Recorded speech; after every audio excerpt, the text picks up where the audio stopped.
So Gary, so you're proposing that they're biased and you're not, and that any independent. No, I'm proposing that they don't know how to do science, and I do, despite the fact that I'm a journalist and they're the ones getting published. I know what bad science is. I don't know if they do.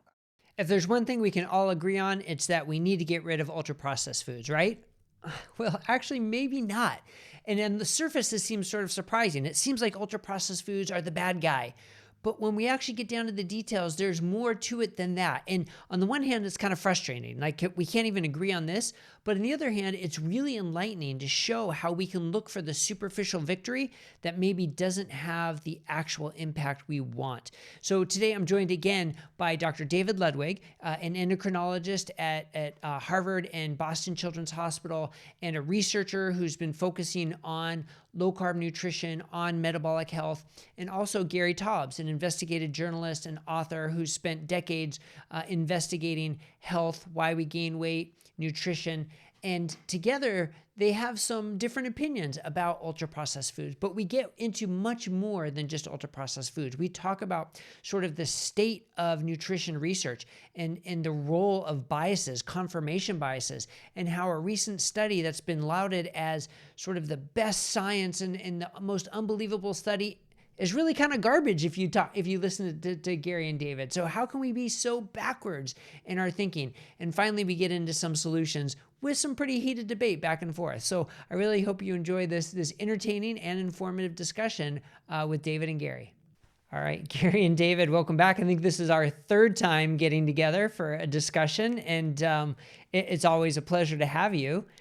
And today we'll talk a little bit more about ultra-processed foods, which has obviously been a big topic in the news. And you both have been very busy with ultra-processed foods. Gary writing a Substack about it, and David publishing in New England Journal of Medicine about ultra-processed foods. So, it's easy to think about this topic as black and white. Ultra-processed foods are bad, getting rid of them is good.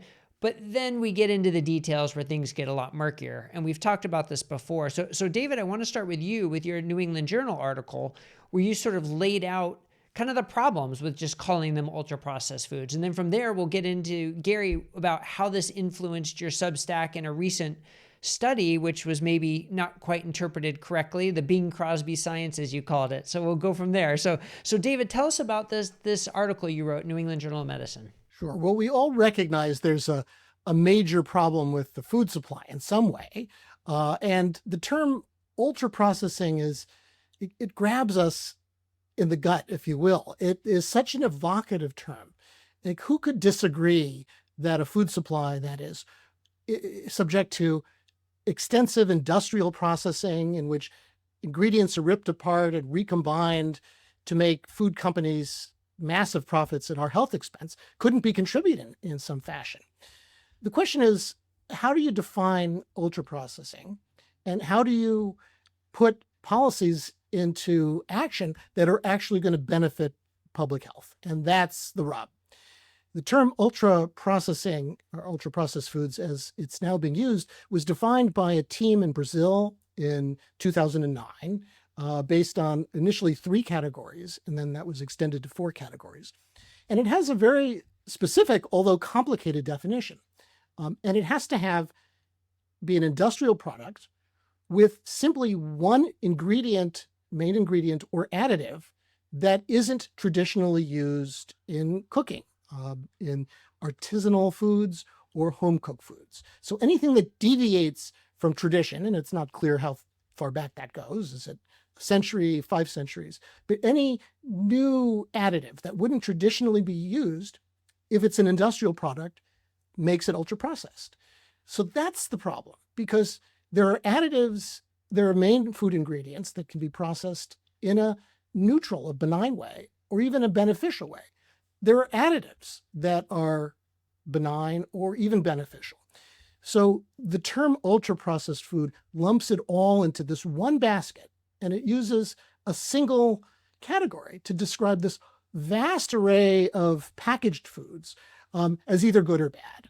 And that imprecision can, I argue in the New England Journal of Medicine, cause more harm than good. Yeah, which if you're a doctor and you're counseling your patient and you say just eat more whole foods and less ultra processed foods, that's kind of easy and maybe you don't need to refine it more. But if you're talking about regulations and research and rules, then all of a sudden you really need to get these details correct. Yeah, you have to get the details right. And I give an analogy. Maybe it's a metaphor. No, I think it's an analogy in my Substack, Medium blog, in which I ask people to do a thought experiment. Let's say researchers got it into their head that white colored foods that are white, cause all sorts of chronic disease. And so they did observational studies, and they found, sure enough, that overall people who eat more white foods are less healthy. And they found specific white foods that are big problems, like white rice and white bread and added sugar. Would we, based on this, say, let's just stop eating all white foods to prevent chronic disease? The problem is that, of course, there are other white foods that are, would be mostly interpreted as healthful. Yogurt, cauliflower, tofu, and there would be other colored foods that would slip by that could cause a big problem, like colas and brownies. So that's why we have to target precision in public health. Otherwise, we miss the mark, we waste effort, we don't accomplish what we want, and we can actually cause harms. There's a couple of other issues here that one speaks to what you said, Brad, which is as a clinician telling patients to avoid ultra-processed food, ultra-processed food is a multisyllabic term for junk food. Something we all inherently know what it is, like an apple is not junk food and a Snickers bar is junk food, or a baked potato is not junk food, potato chips are junk food. If you have to say ultra-processed food to get your patient or your client, if you're a dietitian, to pay attention, you probably have a patient or a client who's not smart enough to care. I don't know how else to phrase that. People have known, again, mothers have been telling their kids for decades, just the existence of the term junk food is a reason to avoid these foods, or at least to think of them as something you shouldn't make the basis of your diet because they're junk. Now they're ultra-processed junk. The other issue is when we invoke terms like this, the implication isn't just for public health and what physicians should say to their patients, but there are scientific implications as well, what you're studying. And now, as David said, you're studying a whole category of foods, ultra-processed foods versus minimally processed foods, and we're going to discuss these trials where you're doing experiments where you're saying, look, we're going to give these people ultra-processed foods. They're eating potato chips and, packaged burritos from 7-Eleven, and they're eating, ice cream and Coca-Cola and Snickers bars, and for breakfast they're having Honey Nut Cheerios or one of those awful cereals that I've never even been allowed to have in the house since the 1960s that are 50% sugar. And then the other people are eating salmon and kale and quinoa. And for breakfast, they're having full-fat Greek yogurt and a grapefruit. And then you end up saying, well, the ultra-processed foods are bad for you. We see deterioration of health status with the ultra-processed foods, but you haven't learned anything we don't know. And the assumption is that the Snickers bar is bad for you in the same way that the Coca-Cola is bad for you, in the same way that the potato chips are bad for you, and in the same way that the Quest bar that is designed to be low carb and ketogenic is bad for you. They're all bad because they're ultra-processed. And that kind of scientific thinking fails from the get-go. And yet that's what we're seeing, not just getting published in major publications, but it then makes the media. Well, so it's a great point that the evidence we have that ultra-processed foods are harmful for our health really relies on low-quality observational studies with tons of confounding variables and low hazard ratio, and the same problem we get with so many nutrition observational studies. But there have been at least two randomized crossover trials that supposedly have demonstrated that ultra-processed foods are harmful for our health and cause us to eat more. At least that's the interpretation, but that's part of your Substack to say, hold on, we're focusing on this kind of incorrectly. So we've talked about the Kevin Hall study in the past that was basically the 2-week study, which was clear was just not enough time to show a meaningful difference. And even though it was regarded as such an incredible research feat, it really wasn't when you step back and look at it. But now we have an 8-week crossover study that you wrote about in your Substack that was published in Nature Medicine that was interpreted as reinforcing the previous findings that ultra-processed foods cause you to eat more and gain weight, except both groups, the ultra-processed food and the minimally processed food, both lost weight. So how do you make sense of that? Well, and this is the point I made in the Substack. If you believe that the problem with ultra-processed foods is they make people eat too much, which is what the, Kevin Hall's NIH study supposedly found. David has pretty much decimated the methodology in that study. But, that was considered, there were crazy quotes out there about this being one of the most important nutrition studies since almost literally the invention of bread or white bread, sliced bread. That's it. That study showed that if you give people ultra-processed foods, they eat like 500 more calories per day on an ultra-processed food diet than a minimally processed food diet. Again, it was flawed, but this is a general assumption. So the reason we evoke ultra-processed foods as deleterious is to explain the diabetes and explosion and diabetes obesity rates around the world. They associate with the explosion in these, ultra-processed foods, junk food, whatever you want to call it. And now the British researchers decide they're going to do a study where they're going to isolate the ultra-processing from the other aspects of a healthy diet that would have been considered 20th century science by the ultra-processing people. So they create healthy versions of an ultra-processed diet and a minimally processed diet that both satisfy the criteria for the British dietary recommendations. I forget what terminology they use for this, but so they're healthy by the standards of the British government's diet recommendations, and we could talk about those endlessly, but they are minimally processed and also processed, and they put their subjects on it for 8 weeks, and lo and behold, they lose weight on both diets. So over 8 weeks, they lose about 4 pounds on the minimally processed diet, and they lose about 2 pounds on the ultra-processed diet. And the headline then becomes, right, that you lose more weight on a minimally processed diet. But the point I was making in the Substack is that your dogma says ultra-processed foods, your hypothesis says ultra-processed foods are bad because they make you eat too much. And now we've given people an ultra-processed diet, an ultra-processed diet, and they lost weight. So they clearly didn't eat more. They must have eaten less.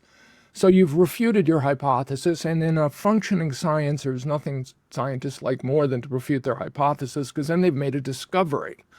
Everything else is a confirmation. That's boring. But if you're doing a real science, you're laughing about this, but like if you're a physicist, you grow up the young physicists in the world, all you want to do is do an experiment that somehow refutes what is commonly believed. Yeah, okay? but that seems you to want not to be right. the case for not nutrition necessarily science. your common belief, though. Yeah, well, and that's where it gets tricky. Can I just jump in a couple of points? So you could argue, so Gary raises the point that both groups in this new study lost weight, and is that a fundamental refutation of the notion of overeating? But there are different ways of interpreting it. I'd like to come back to just basic methodology. When we hear that a group lost a pound or two more, these are from statistical models. And so you have to ask, are these statistical models valid? Well, in this particular study, a strength is maybe it went 8 weeks instead of 2 weeks. I'll also point out that they still had what looks like a very big carryover effect, which is one of those potentially invalidating problems in short trials. But let's come back to just very basic. The first figure in the paper is the participant flow chart. It's like how many people started, where they went, how many dropped out. So out of 55 people, there were 12 dropouts. And dropouts meaning they stopped following and you can't collect their data eating these two diets. All 12 were on one diet. and that was the minimally processed, not the ultra processed, the minimally processed. The chance of that happening randomly is less than 1 in 1,000. So what does this tell us? Two things. One is they found the comparison, minimally processed diet, somehow untasty, unpleasant, or difficult to follow.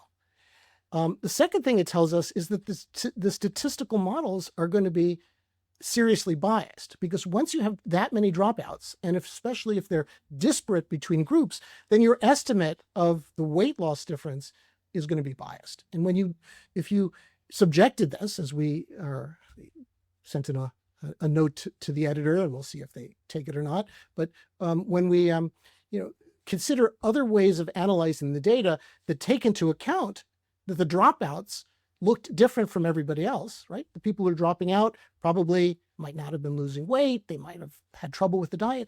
Then this effect seems to vanish. So there may be nothing there. And that's the sort of critical review that would happen in most fields of science, and happens in the field of nutrition when people don't like an idea. Then they come at it with exactly this kind of analysis. But here, since the idea is so, it seems to be so comforting to people. We found a factor. It's got a technical sounding name, ultra-processed foods. It's got a formal definition. And we can find some suggestion that it influences weight, at least over the long term. Let's charge ahead. And all of the critical thinking, study design 101, seems to be abandoned in our analysis of it. And this is when David talks about it seems to be abandoned. Remember, this article was published in Nature Medicine, right? So it was peer reviewed. So one possibility is David's just wrong about this, although he's clearly right about all the 12 dropouts coming from the minimally processed, coming actually before the start of the minimally processed food period or during the period, yeah. So this is a huge flaw in the analysis of the paper, but that somehow the peer reviewers or the editors didn't care.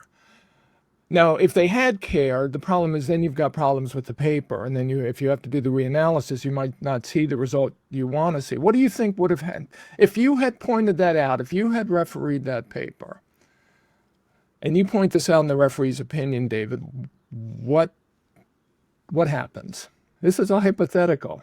Let me just say, these are, even though I think that they are blazing red flags, on one level, they're subtle points. The authors did do something called sensitivity analysis. They have their 2-pound weight difference. Now, actually, I just, a very brief aside, I have to say, it is egregious that they took that 2 pounds over 8 weeks and said, if this continued for a year, it would be more than 10% weight loss. Now that's egregious. I mean, if this were legitimate, why would we ever run a drug trial more than 2, 4, or 8 weeks? I mean, if you tried to do this if you offered that rationale with the drug, they would laugh you out of the journal. And yet this was in the paper, and it was a key selling point in their media. It's not 1 or 2 pounds. It's 10% body weight over a year. Oh, by the way, if everything stays the same, and we know it doesn't. But in any event, the authors, I'm not saying that there was any kind of maliciousness. They did sensitivity analyses. In other words, they asked, are our assumptions about this 2-pound weight loss robust? They just did it wrong. And they used just one brief technical, they used an assumption called missing at random. That's a statistical term.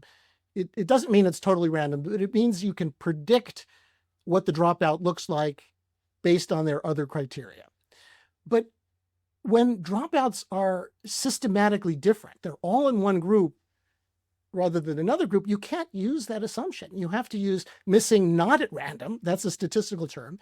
And that changes everything. And so I think that it seems that these papers are not getting the sophisticated statistical review that journals would apply to any major drug study. Yeah, so there's the specifics of the study and the statistics, and how maybe it's not getting the same level of review as if someone kind of disagreed with the findings.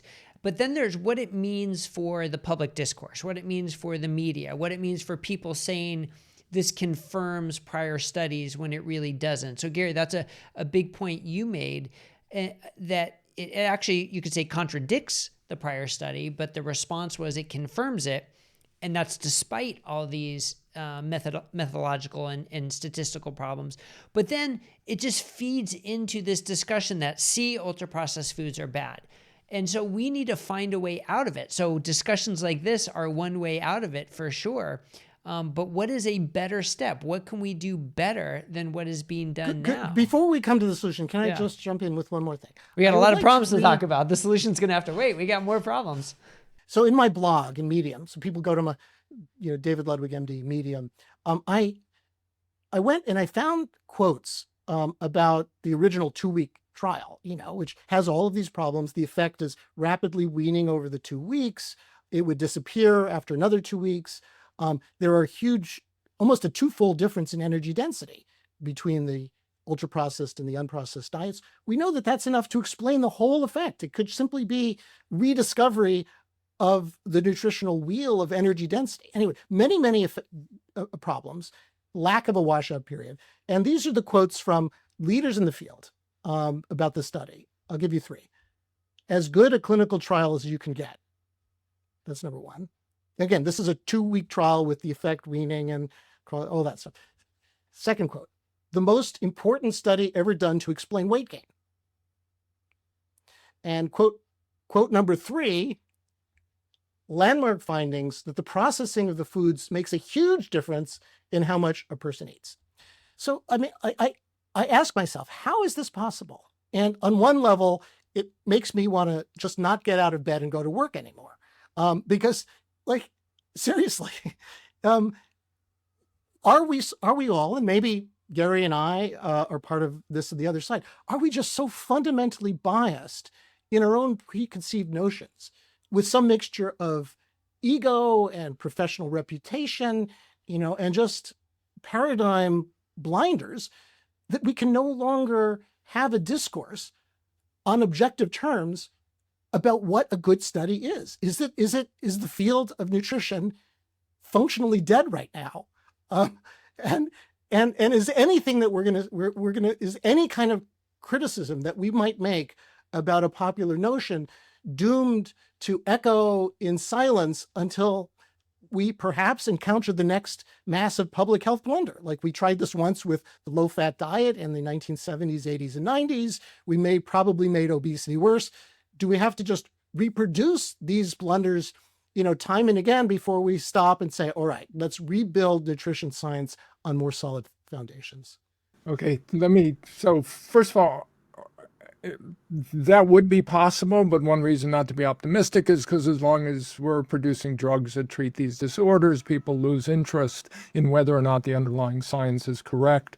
Trying to explain what David's discussing here, and then part of the reasons I got into this field as an investigative journalist was, what you're seeing, the reason all these papers were accepted with all these flaws, the reason that these quotes David's reading is because these papers told people what they wanted to believe. They confirmed the existing belief system, and everybody thinks that, one of the classic biases in science is to believe a trial was done well because it confirms what you believe. And we all do that on some level, or if nothing else, like I was thinking the kind of this 12 dropout problem in one arm and not the other. If this had been a ketogenic diet arm, this never gets published, because then you've got reviewers who are, nobody will follow it, and so it has no value.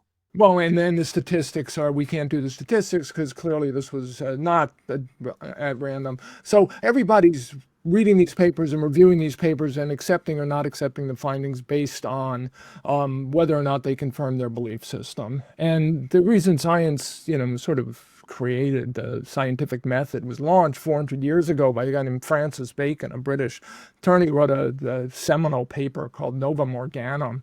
And basically the idea was we need a methodology to explore the universe, to elucidate knowledge that breaks out of all these cognitive biases that we've been discussing. And one of the most profound biases was this idea that we only see what we want to see. So if you're, the quote about this being the most important study ever done to explain weight gain. Was that a Marion Nestle quote? One of them was. Let's not target any person in particular because they're going to say it in public. We can target it. No, I think it's important that we don't target anybody because these are representatives of a paradigm that affects the whole field.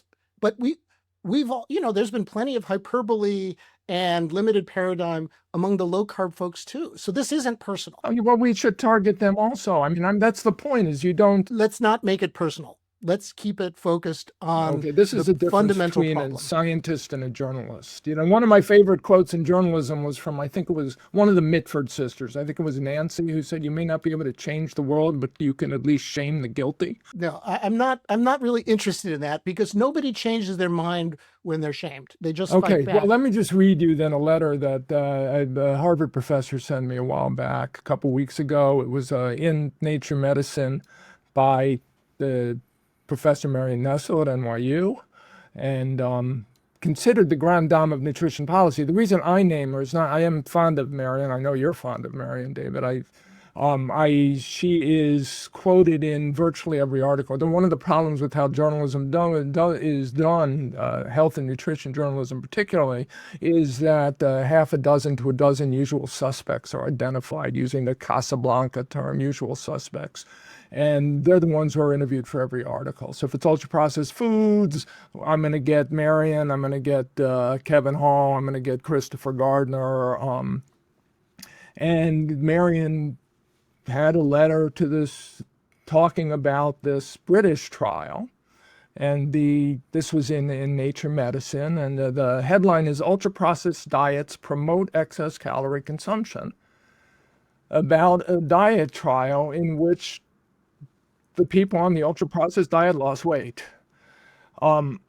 Now, she might not have written that headline. And it was relative to the control diet. I know, but that's not when you're talking about excess calorie consumption, there's no relativity in there except to what you were eating prior to going on the diet. That's what it's relative. So I'm going to assume the headline was written by a Nature editor, not maybe the Letters editor who wasn't paying enough attention.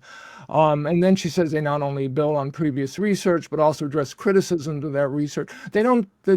They said this in the paper. And when I'm talking about this paper, everything David has said about it is true. This was a 6-week trial, 55 people, all the dropouts, all the statistical issues. I'm not so concerned with whether or not what they reported was correct, represented reliable knowledge about what happened to their subjects. I'm only interested in how they interpreted it once they reported it. And that's where you see the biases. So again, they acknowledge in the paper that they went out with a hypothesis based on this 2-week landmark nutrition study that if you feed an ultra-processed food diet to people, they will overeat, consume excess calories and get fatter, and that hypothesis was refuted. Okay. Although they didn't use the word refute, I forget how they phrased it. And then they say, but nonetheless, this builds and confirms on everything we believe, which is the exact opposite of what they've said.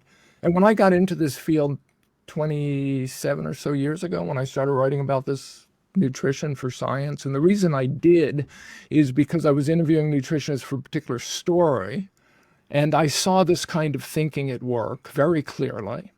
And I had been trained by experimental physicists and chemists to think that whenever I hear this kind of thinking, I'm dealing with bad scientists.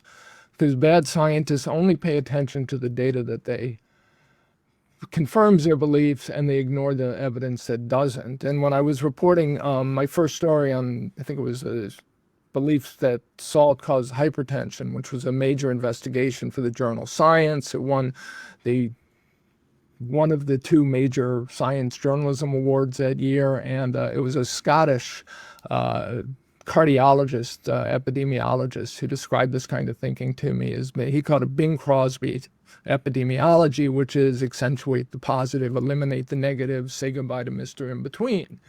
And it's a wonderful term. It's funny because it should actually be Johnny Mercer who wrote the song rather than Bing Crosby, who most famously sang it. But who knows who Johnny Mercer is? This chap doesn't have this name. But this is exact criticism that Francis Bacon made 400 years ago. People only pay attention to what confirms their beliefs. We're wired to do that for whatever reason. Somehow in our evolutionary history, that was an advantage. But when it comes to actually trying to elucidate the reliable knowledge, it becomes a disadvantage. And we have an entire field of nutrition and obesity research that only sees what they want to see. Oh, so Gary, but let's start with the hard work, which is if we're doing this global complaint against the field, undoubtedly that applies to us as well. We are engaged in some forms that we're not perhaps aware of, and our adversaries might comment on it. Maybe it's not to the same degree, and maybe we have some better practices because we're insurgents and we have to because we have a higher bar to climb. And I'll just briefly on that note say, I think all my career I've had the sense that I have to work a lot harder to get a paper accepted through peer review because it's challenging mindsets. But we still have our own blinders on. So let's start with us. How do we improve our behavior? How do we improve our cognitive processes to set an example so we're just not pointing the finger at the other side, crossing our arms and waiting? Because again, there's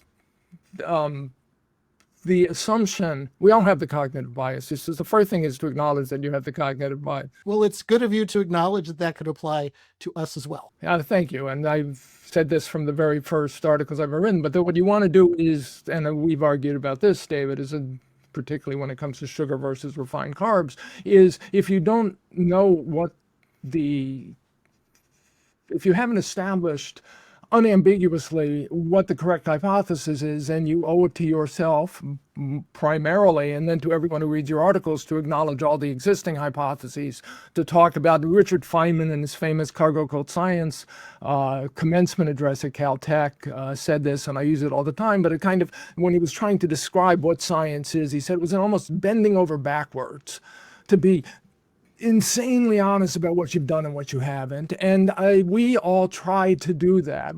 Gary, do you do that as rigorously to your pet hypotheses as you do to the opponents? You look at anything I've written, you find me a sentence where I state that what I'm saying is anything more than a hypothesis, or I don't have even a parenthesis if I'm right. I mean, I do it to the point where I used to joke that my first book, Good Calories, Bad Calories, would have been 30 pages shorter if I had only used, is or are definitive verbs instead of may be or might possibly be or could be. And in the first version of the book, it was 400,000 words long, unfinished. Okay, so Gary, you're proposing that they're biased and you're not, and that any independent... No, I'm proposing that they don't know how to do science, and I do, despite the fact that I'm a journalist and they're the ones getting published. I know what bad science is. I don't know if they do. I think that's a little too facile. I think the bias you can think that, David, but you and I have had arguments where I've argued this to you in your most recent letter that you wrote, actually the New England Journal of Medicine article. I said, you can't say are here. You can't say this is true. You should say it may be true. We don't know if it is or not. All you need is that honesty and you're being a good scientist. I'm not saying I'm right. I'm just saying at the basis is, do you know this to be true? And if you don't. I'm assuming Brett has some other questions, but let me just, what do you got? Just try to bring this back by citing Bacon that you did, and we will not imply that has anything to do with his low carbohydrate preferences. But if these great philosophers of science are true, we cannot see our own blinders. And we have to depend upon our adversaries, our opponents, to show them to us. Now, they don't always do it nicely. And like I looked on social media today and to see how people are responding to my New England Journal of Medicine piece, there were actually no substantive criticisms. There were a few academics that attacked me personally, which I took as a compliment because they can't find anything specific. And they're the same ones who do every time. And in fact, if they didn't, there's 2 or 3 of them. If they didn't, I'd say, I'm probably not writing anything meaningful because they're not attacking me in pejorative terms on social media. But the point is, we will only learn from about our blinders from our opponents. And thus, we need to establish collegial relationships with our opponents so that we can tell each other what the back of our heads look like. And there's just very few mechanisms for doing that in a constructive way. Let's drive this back. Wait, Brett, hold Okay, on. go ahead, hold Gary. on. Go Let ahead. me just, because I disagree with actually David's take on this, Okay. not surprisingly. We accept the existence of our cognitive distance. Our blinders is real. That's a given. Okay? As soon as that's the first step. We're all biased. Okay, we all see what we want to see, and we try to fight it. And the scientific method is designed to help us fight that. What are I don't like the word adversaries, but what should happen in the field in any functioning science is you present your evidence, and it is the obligation of your colleagues not to point out whether or not you're closing your eyes to the obvious, but to challenge the evidence and point out all the ways you might have misinterpreted. This is what, like when David writes letters to the New England Journal of Medicine about this landmark study that was done by Kevin Hall, David is doing Kevin Hall a favor. In an ideal world, he should have written they should have had that conversation before the paper was published. But you publish a paper, you interpret it to the best you can. Actually, let me describe, if I can take a minute, how this happened in the physics community in which I grew up.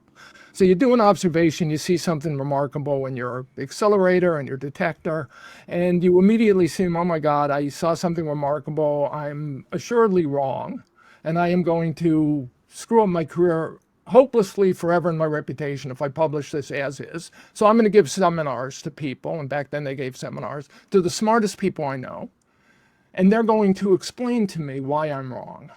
And their job in the room, listening to me present my data, is to tell me all the things I missed, to explain why I'm an idiot and why this great new discovery is wrong.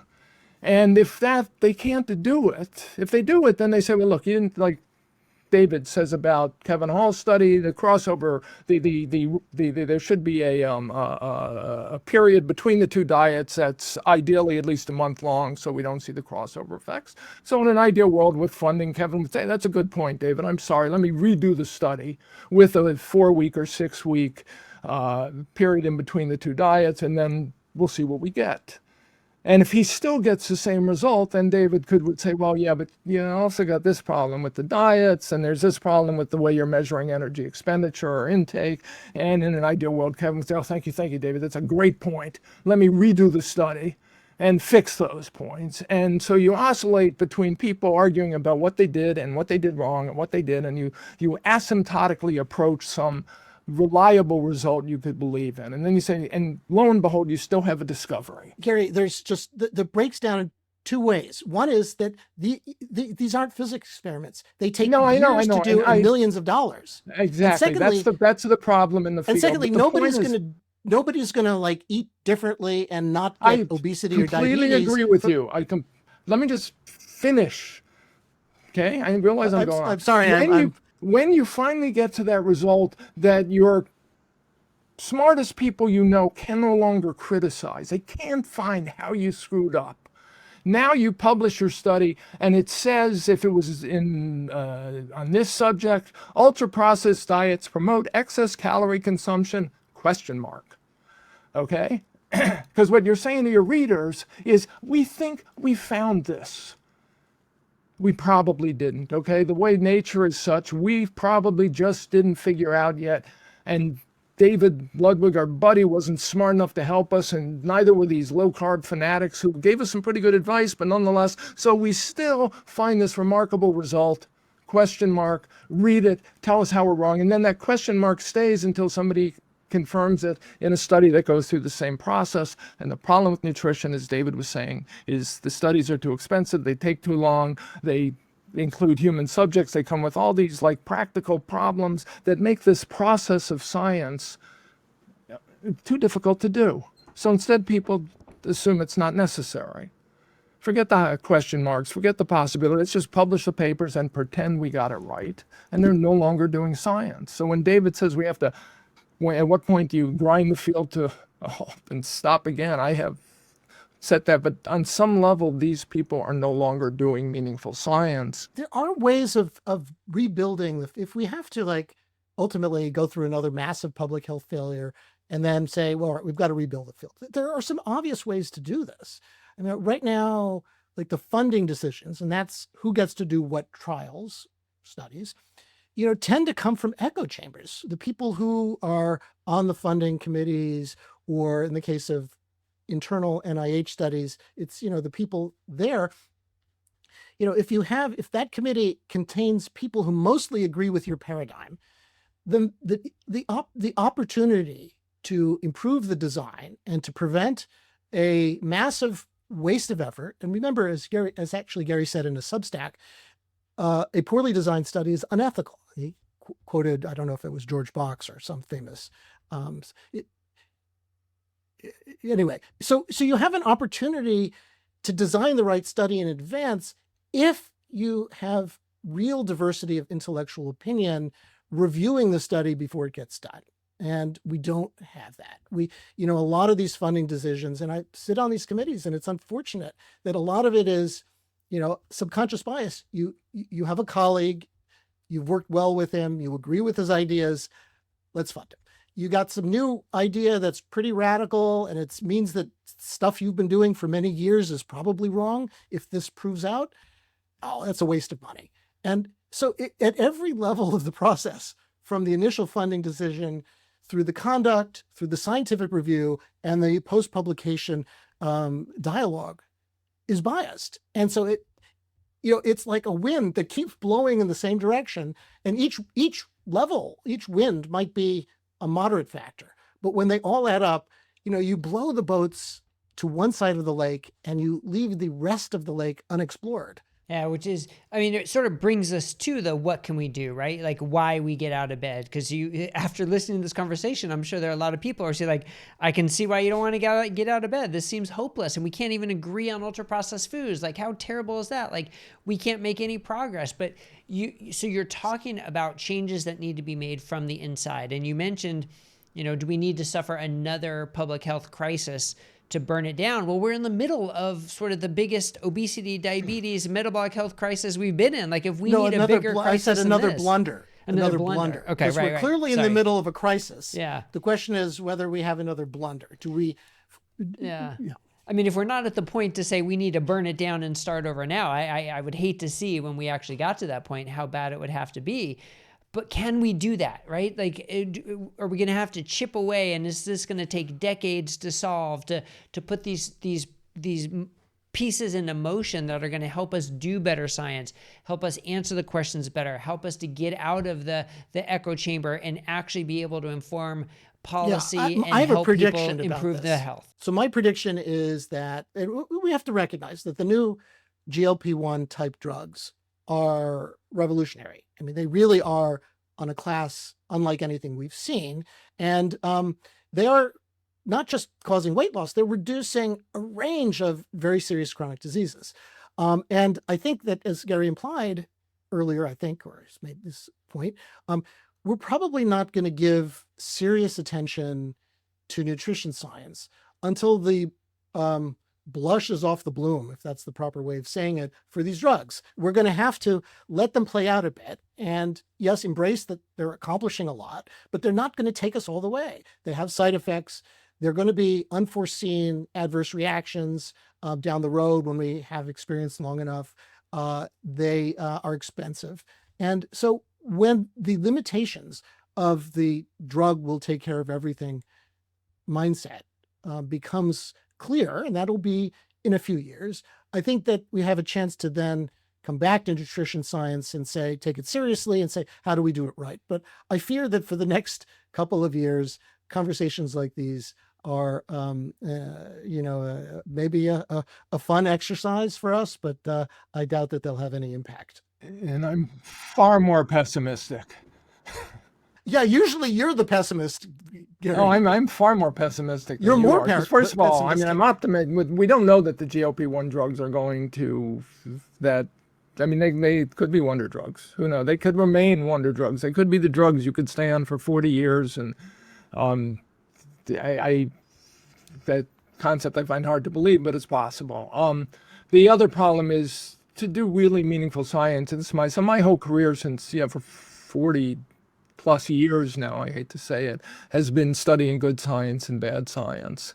And the good science is more than just how you set up the experiment, but it's a mindset and a critical, rigorous approach to this job of establishing reliable knowledge that 99% of the time people have to learn from very good mentors who get it, and they have to learn it in laboratories where they get it, and they have to learn it from other researchers who are constantly critiquing their work and how they're thinking, so they learn to think like these brilliant scientists who we grew up with.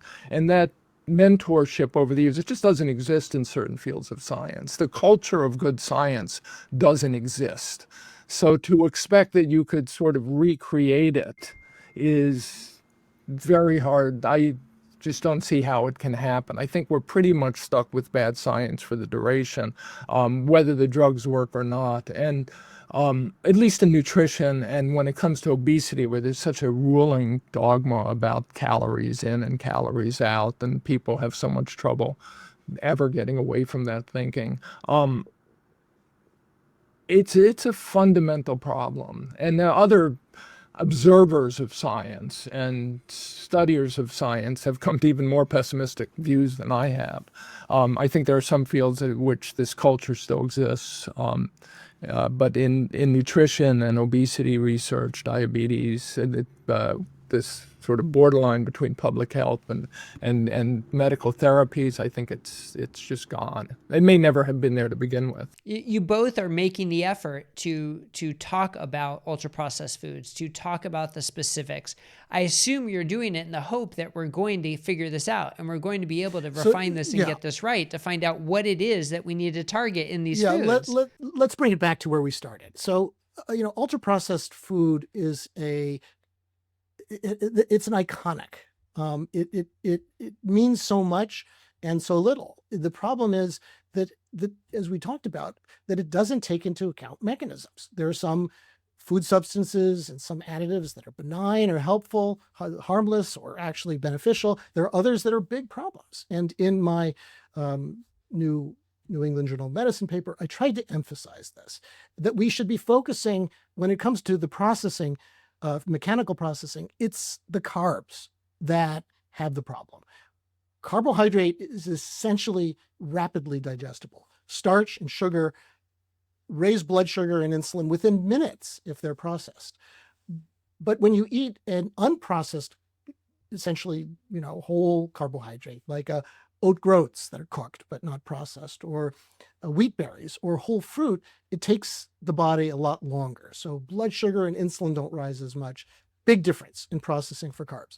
Virtually no difference in processing of proteins and fats, because both of those nutrients are slowly absorbed even when processed. Olives and olive oil. I mean, olive oil is, in a sense, as processed as a sugary beverage is. It's a single macronutrient extraction. Nobody says olive oil is unhealthy these days. In fact, it oftentimes tops the list among things that you should be adding more of, despite its high energy density. Is there really a big difference between steak and hamburger? I mean, one's about a third the price, but metabolically, they're very similar. And you can go through this long list I do in my blog. So if we bring in mechanisms, we don't disregard nutrients, we bring them back to the concept of ultra processing, then we have something that could be useful to public health. But as it is, it's a distraction that risks more harm than good. Very good. Very good. All right, Gary, final words from you. Well, first of all, I agree with David about, the issue is, the problem with this ultra-processed food concept, it was actually evoked by these Brazilian nutritionists 15 years ago to replace this idea that macronutrients matter and that we should be paying attention to not all foods or the whole diet, but the carbohydrate content, the quality of the carbs, the processing of the carbs, the sugar content. Ideally, we'll find our way back there. There's clearly some resistance. I have plenty of issues with the Make America Healthy Again movement. But when it comes to nutrition and diet, I think they're beginning to understand some of the issues that are confronting them there, and they might even fund some studies. So this could be a fad that also passes about ultra-processed food. The my other negativity is about getting good science on all this. The thing to remember which is particularly relevant to Metabolic Mind, is that when you want to know if a particular dietary pattern works for you, by which I mean it reverses some symptom of chronic disease, whether it's obesity or diabetes or bipolar or schizophrenic disorder, you don't need a clinical trial. You don't need a finely tuned experiment to know if it works, because you want to know if it works on you. So you can try, and the reason that people like us the reason we're speaking is over the years, thousands and millions probably of people around the world have decided this makes sense to me. They read our writing, they listen to your podcast, they try it themselves, they find that it does what they were hoping it does for them. And then clinical trials can be useful for knowing what the long-term side effects are, or having some average sense of whether or not what you tried might be better or worse than what somebody else is recommending. But you don't need the kind of science that I'm discussing to find out if this is an approach that works for you. You just have to try it. Yeah, it's a good perspective. The individual versus the clinician versus the researcher versus the policymaker all need different levels of evidence for instituting or believing something. So, well, I think we've covered a lot of ground, and unfortunately we have to wrap, because I'm sure you guys could keep talking for a while here about this. Because No, I'm talked out. You're done. Gary could keep talking. The rest of us are I'm going back to bed. Well, thank you both, and we'll link to the Substack and the New England Journal paper and the Medium and all your other work. We'll make sure that's linked to for everybody to read more about it. But thank you both so much for joining me again. Thank you, Brett. David, pleasure.